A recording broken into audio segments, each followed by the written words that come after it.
se qëllimi i diturisë nuk është vetëm mësimi përmendës ose leximi në libra, por qëllimi i diturisë është kuptimi i saktë i fesë Allahut subhanahu wa taala. Dhe kurse leximi dhe mësimi përmendës është rrugë për të arritur deri te kuptimi.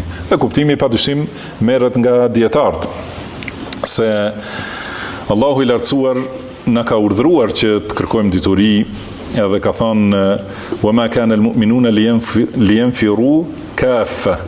Do të thonë besimtarët nuk duhet do të dalin të gjithë për me njëherë për betejë kështu me radhë.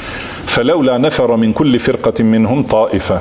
Por prej secilit grup të besimtarëve, secilit vend, duhet të ketë një numër të besimtarëve, pra një grup i vogël, dalin liyatafaqahu fi ddin. Do të thonë që ta kuptojnë fenë, liyatafaqahu. Do të thonë fjala fiqh do thotë kuptim i saktë i fesë.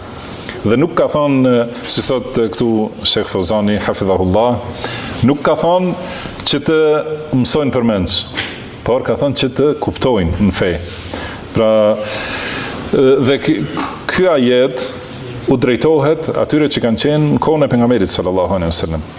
Do të thonë ka pas pra musliman në përvendet ndryshme, edhe ka mundur secili që ta marrë Kur'anin, ta lexojë, ta mësoj përmendës, edhe ta përsërisë Kur'anin. Mirpo Allahu i ka urdhëruar që të shkojnë te pejgamberi sallallahu alaihi wasallam dhe ta kuptojnë. Do të thonë më e rëndësishmja për diturinë është kuptimi i saktë. Dhe ky kuptim, pra sahabët këtë kuptim e kanë marrë nga pejgamberi sallallahu alaihi wasallam. Dhe tabiint kuptimin e kanë marrë nga sahabët. Dhe kështu në secilën gjenerat, kjo dituri, kjo fe është transmetuar me njerëz të besueshëm. Si ka thënë pejgamberi sallallahu alaihi wasallam, yahmilu hadha al-ilma min kulli khalafin udulu. Do të thonë këtë dituri e bartin në secilën gjenerat, e bartin njerëz më të drejtë. Pra, çdo herë sahabët kanë mësuar nga pejgamberi sallallahu alaihi wasallam. Pejgamberi sallallahu alaihi wasallam ka mësuar nga Xhibrili alaihi salatu wassalam, dhe Xhibrili alaihi salatu wassalam e ka marrë këtë dituri nga Allahu.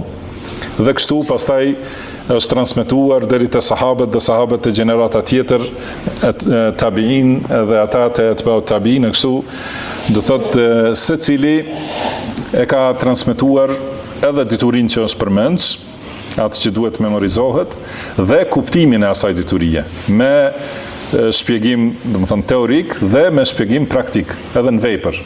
Në kështu mësohet dituria, prandaj edhe qëllimi i njeriut kur fillon ta mësoj diturinë duhet të jetë që ta kuptoj sakt fenë e Allahut. Edhe është interesant se Allahu subhanahu